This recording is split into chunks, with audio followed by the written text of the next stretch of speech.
Seja muito bem-vindo a mais um episódio do Fides Reformata. A Fides Reformata é a revista teológica do Centro Presbiteriano de Pós-Graduação Andrew Jumper e há alguns anos nós começamos a transformar o conteúdo da revista num conteúdo eletrônico em forma de entrevista. E essa já é a nossa terceira temporada. Os demais episódios e as demais temporadas você pode conferir no canal do Andrew Jumper no YouTube. Hoje, neste programa, nós temos como convidado o Dr. Eber Júnior. É uma alegria recebê-lo, meu amigo. É uma alegria estar aqui, professor e pastor João Paulo. O assunto de hoje é muito legal. Existe uma espiritualidade reformada. Os reformados são conhecidos por seu estudo muito sério da palavra, mas às vezes não são tão conhecidos pela piedade, pela vida cristã. Existe uma piedade distintivamente reformada? Essa é a pergunta que o Dr. Eber vai nos responder. O artigo se chama Cor meum tibi offero Domini prompte et sincere. Teólogos amam latim, não é? Por que começar falando latim, Dr. Eber? E qual é a ideia desse artigo? Então vamos lá, professor João Paulo. Essa expressão latina ficou muito famosa porque ela virou o lema de João Calvino lá em Genebra.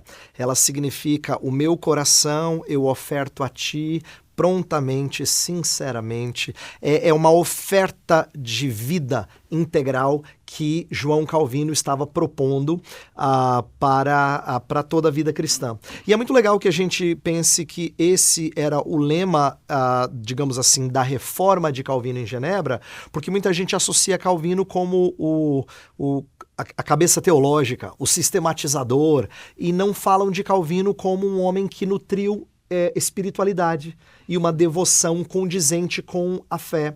Então, o artigo, ele visa mostrar que existe uma espiritualidade reformada desde o nascedouro desse movimento. E é disso que trata o artigo. Você acha que isso é realmente um problema? As pessoas têm falta dessa noção? Sem dúvida. O que me motivou a escrever o artigo é porque eu percebo que o crescente interesse pela teologia reformada tem sido mais pela sua teologia sistemática, pelas suas doutrinas. Às vezes toca em outros pontos, como teologia bíblica, pregação cristocêntrica, pregação expositiva, coisas dessa natureza. Às vezes ênfases que se dão na teologia prática, como um aconselhamento, mas raramente em outras áreas da teologia, e espiritualidade é uma delas. As pessoas, elas sabem de teólogos reformados no sentido doutrinário, mas elas conhecem pouco de uma espiritualidade que advém dessa tradição. Então, trocando em miúdos, seria assim: para eu aprender doutrina, eu vou para os reformados. Para eu aprender sobre devoção, sobre piedade, sobre espiritualidade, eu vou para outras fontes. É como se os reformados não tivessem. Isso me parece ser essa a visão predominante entre muitos que acham que os reformados podem contribuir em termos teológicos, mas não em termos de vida cristã. E eu acho que essa dicotomia é péssima, porque se a nossa teologia não produz uma vida cristã condizente, então ela não faz bem, ela faz mal. Né? Então, a proposta do artigo é informar as pessoas que se interessam e se consideram reformadas, ou pelo menos têm afinidade com o legado reformado, com a tradição reformada, a conhecer um pouco da sua tradição nessa área de vida cristã, de devoção, de espiritualidade. Você já fez isso ao usar vários sinônimos, mas só para ficar ainda mais claro, quando você fala de espiritualidade, do que você está falando? Essa é uma boa pergunta, porque espiritualidade não é uma linguagem bíblica, mas ela se tornou a palavra predominante em tempos mais recentes para falar de a vida prática com Deus, de devoção. Uma palavra bíblica que seria melhor seria piedade, talvez. Né? Então, Paulo fala, exercita-te na piedade, lá para Timóteo. Esse seria um termo que traduz bem aquilo que nós estamos tratando no artigo. Só que como virou uma área de estudos teológicos, ninguém fala assim, eu vou estudar a piedade de João Calvino, ou a piedade de John Wesley, ou a piedade de Jonathan Edwards, ou de quem quer que seja. Eles falam, eu vou estudar a espiritualidade, ela virou o termo técnico. Então eu optei por esse termo porque ele é um campo de estudos dentro da teologia. E nesse campo de estudos, Você deixou claro que existem outras tradições que às vezes são até mais valorizadas do que a tradição reformada. Quais são algumas práticas dessas outras tradições? Tá. Eu vejo que outras tradições, às vezes, zelam por coisas que não estão em total discordância daquilo que reformados creem, mas também não estão em consonância completa. Então vamos pegar um exemplo. No Brasil, um dos livros mais lidos, eu arrisco dizer o mais lido em seminários sobre espiritualidade, é Richard Foster.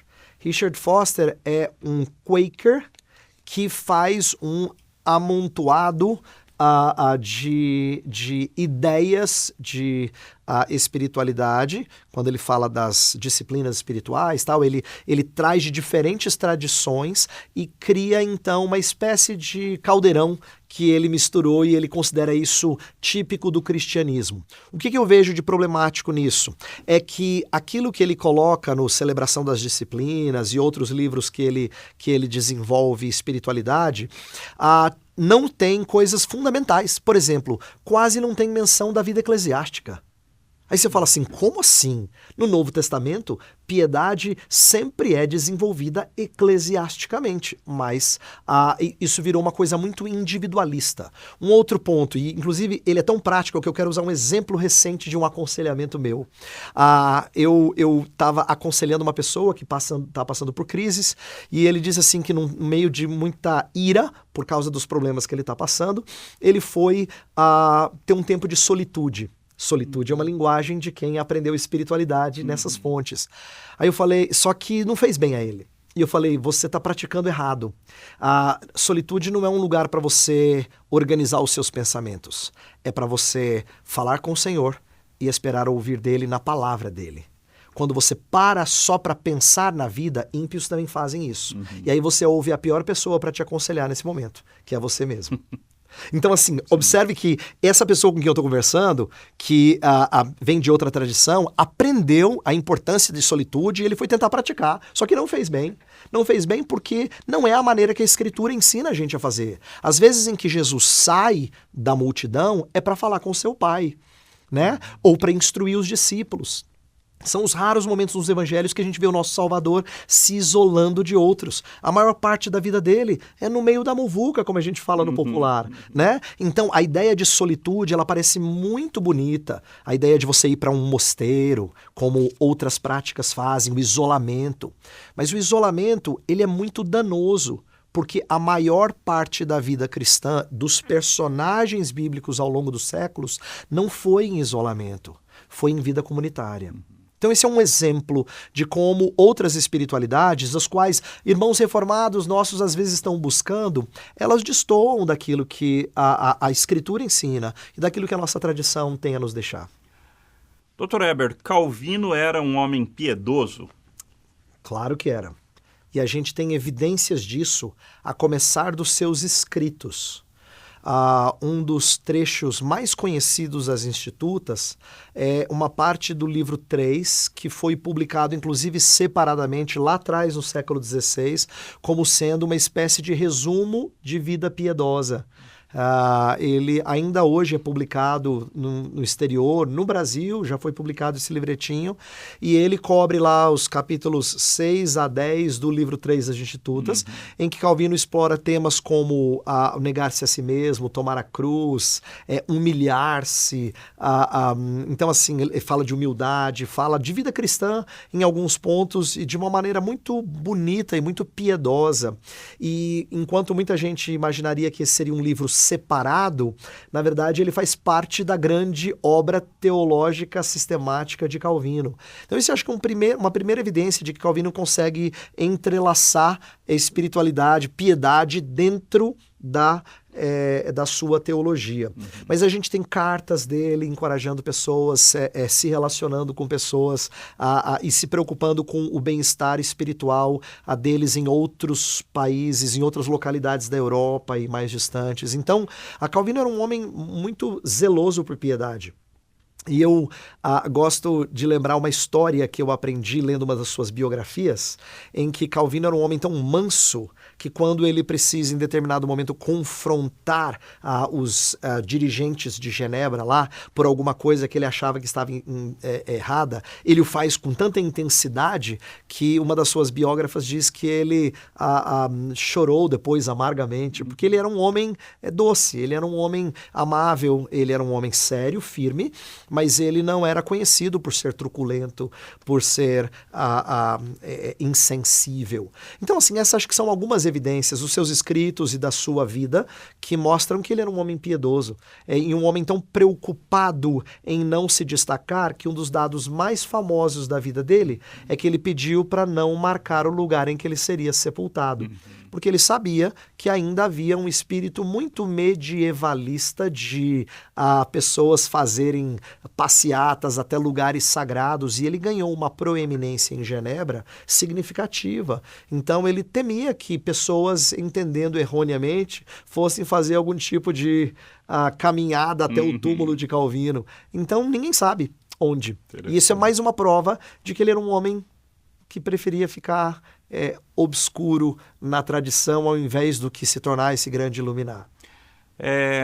Que outros nomes que a gente tem na tradição reformada que são modelo de piedade, modelo de vida cristã? A gente tem vários.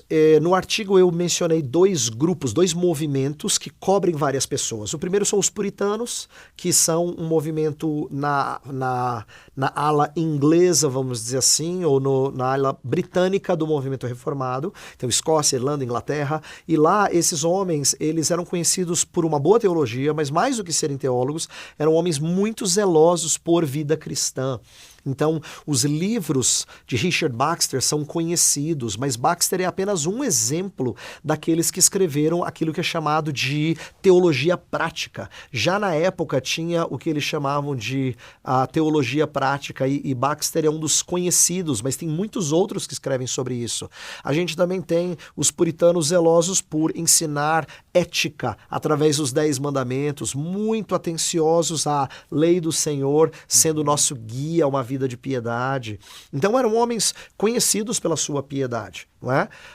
E além deles, um outro movimento que eu cito, mas esse é menos conhecido do público brasileiro, mas que eu cito no artigo, é a versão holandesa dos puritanos, que é a Nadere Reformatie, que é um termo holandês que significa uma segunda reforma, ou uma reforma que avança mais adiante. Eles eram muito marcados pela mesma devoção. Então a gente tem vários nomes importantes desse movimento holandês que são exemplos de piedade. Um que eu gostaria de citar é o Gisbertus Voetius, o grande professor universitário que inclusive debateu com René Descartes em questões filosóficas, muito competente academicamente, mas que era conhecido pela sua devoção. Ele escreve o primeiro livro de teologia de missões da história da tradição reformada, um homem preocupado em alcançar pessoas, um homem zeloso pela vida cristã sua e de outros. Então, assim, é muito precioso ver esses grandes teólogos unirem tanto boa teologia quanto piedade. E eu não podia deixar de mencionar o Jonathan Edwards, que era uma grande cabeça, né, intelectual na época da América, antes de ser um país independente, né, a América colonial, mas que foi conhecido pela sua vida devocional. Então tem vários exemplos muito preciosos. Eu tentei dar só alguns nomes lá e para ajudar os nossos leitores a, pelo menos, começar a trilhar esse caminho. No artigo você comenta aí vários distintivos teológicos, então, dessa espiritualidade reformada, né? Você fala, por exemplo, sobre a ênfase na graça gratuita e perdoadora. Elabora um pouquinho isso para a gente. Eu falei dessa graça gratuita e acho que capacitadora, o termo que eu usei, porque eu queria me referir à graça que eficazmente nos transforma. Outras tradições falam da graça, mas a graça é algo que você toma e faz uso que você quer dela. Alguns a rejeitam, então assim, aqueles que não têm a mesma soteriologia teologia que os reformados vão dizer que Deus vem com a sua graça, mas você recusa essa graça. Enquanto que os reformados vão dizer aquilo que o Espírito de Deus faz quando ele faz alguém vir das trevas para a luz, não é dar opção se ele quer vir das trevas para a luz. Ninguém nas trevas, o morto vai dizer sim à vida. Quando ele responde, ele já está vivo, né? Então um reformado explica que a maneira como o Espírito de Deus vem e traz luz, você já saiu das trevas. Ele vem e infunde vida, você já saiu da morte. Então, essa graça, ela não é só uma oferta, ela é transformadora. Isso muda a maneira da gente entender piedade. Então a gente pede que Deus faça coisas em nós que só Ele é capaz de fazer. Como Davi que orou lá, cria em mim um coração puro, porque só Deus é capaz de criar desse jeito. Lá o verbo criar é o mesmo do Gênesis 1, né? Então assim, é uma criação que é típica só de Deus. Agora, isso só é possível quando a gente entende, como Agostinho deixou muito marcado na história, que a gente pede de Deus que Ele dê para nós aquilo que Ele ordena para a gente fazer. Que é uma das frases mais famosas das suas confissões e que deixou Pelágio irado, porque ele orava assim: Senhor, dá-nos aquilo que tu pedes de nós. E Pelágio achava isso um absurdo. Se Deus ordenou, você tem que conseguir fazer. Mas a nossa piedade, ela é informada pela ideia de que nós precisamos de uma graça que vem para nós, não conquistada por nós, ela é gratuita. Então não tem essa ideia de alcancei uma graça, que nem a gente vê no popular, né? As pessoas falam, alcancei uma graça. Não, você não alcança uma graça, você recebe essa graça. E ela é transformadora, ela capacita, ela muda você. Isso transforma totalmente a maneira como a gente ora. Então esse é um distintivo reformado. Um segundo que você trabalhou no artigo, e de maneira muito interessante, foi a respeito do papel da igreja e dos meios de graça. Sim, e a minha preocupação era combater o individualismo muito forte nas igrejas evangélicas. Hoje, quando eu falo para alguém assim sobre devocional, vida devocional, a maioria pensa em momento a sós com Deus. Ninguém pensa em vida comunitária, ninguém pensa em devoção como comunidade, porque devocional, ou cuidar da devoção, virou sinônimo de aquilo que eu faço a sós no quarto com Deus e tal. Então, como existe muito disso, a gente fala hoje em dia de piedade como exercícios de isolamento, antes do que exercícios que a gente faz no meio do povo de Deus. Então, a tradição, por exemplo, monástica de isolamento, a ideia de solitude, todos esses conceitos de isolamento que são a parte do convívio com o povo de Deus, perde o fato do Novo Testamento falar fortemente de piedade que advém de vida comunitária. E eu quero dar um exemplo, mencionado no artigo brevemente, mas para o nosso ouvinte pensar nisso. Efésios 4 fala que Deus deu dons aos homens, se referindo àqueles homens que pregam a palavra, para que eles possam edificar a igreja, e a igreja é que mutuamente trabalha para crescer a estatura da varonilidade de Cristo. Então você fala assim, peraí, crescimento espiritual acontece comunitariamente? Claro! Claro, Efésios 4 é sobre isso. E os meios de graça, portanto, se tornam fundamentais. Você não pode crescer isolado da pregação da palavra, da ministração dos sacramentos, da comunhão dos santos. Você não pode. Você é um crente deficitário. Você pode até ser genuíno, mas você está em inanição. Você não está se alimentando adequadamente. Então, é importante os fiéis entenderem isso. A tradição reformada, ela zela muito por vida comunitária, pelos meios de graça, porque entende que o Novo Testamento tem essa ênfase. Quais são outras marcas, outros distintivos da piedade reformada? Acho que tem muita coisa legal. Acho que no artigo eu mencionei a união com Cristo, que é algo que Calvino trabalha tão bem, e você teve a oportunidade de escrever um livro sobre isso, então tem tanta coisa bela na tradição reformada, né? Tem a guarda do dia do Senhor, como eles eram muito zelosos com isso, porque o dia do Senhor, para o reformado, era coisa séria. Não é só o dia para ir na igreja e depois eu faço o que eu quero com esse dia. É um dia de gastar tempo com Deus. É um dia de prática de misericórdia, de eu socorrer pessoas que estão em situação de misericórdia. Um dos pontos que eu menciono muito rapidamente, mas eu me lembrei de um artigo que eu li de um reformado internacional, é que ele fala sobre como a piedade herdada pelos reformadores era mais monástica, né? Era de isolamento. Enquanto que a reforma trouxe a piedade para a vida pública.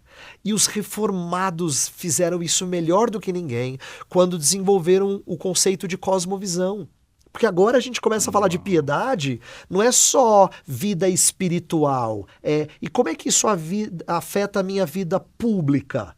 Então, só isso, que já daria pano para manga, mostra que a piedade é bastante abrangente entre os reformados. E esses são alguns dos legados tipicamente reformados que eu menciono no artigo para ajudar as pessoas a perceberem que tem sim uma espiritualidade reformada. Você acha que hoje, na prática, pensando nos seminários, pensando nos estudiosos de teologia, pensando no métier aí mais conservador do cristianismo, você acha que existe essa piedade? Qual é a tua opinião a respeito disso? Olha, eu acho que existe pouco conhecimento dela. Em conversas com pastores, eu não posso dizer que não há piedade, porque varia de pessoa para pessoa, de lugar para lugar.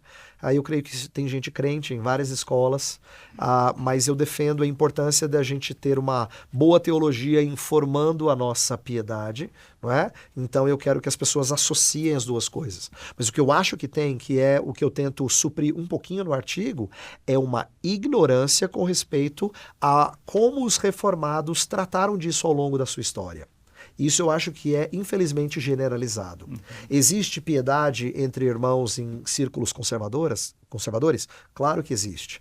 Mas informado pela teologia reformada, eu não sei. Por quê? Porque às vezes a gente acha que os reformados estão nos ajudando em uma área, enquanto a gente está buscando espiritualidade em outros poços, né? Em outras localidades. Então, esse é um ponto que eu acho que a gente precisa ajudar a mudar o cenário. Muito bom. Dr. Eber, muito obrigado. Foi muito gostoso ter essa conversa a respeito de vida cristã com você. Uma alegria. Obrigado pelo convite. Espero que seja útil a quem nos ouve. O lema do Andrew Jumper é espírito de conhecimento e temor do Senhor.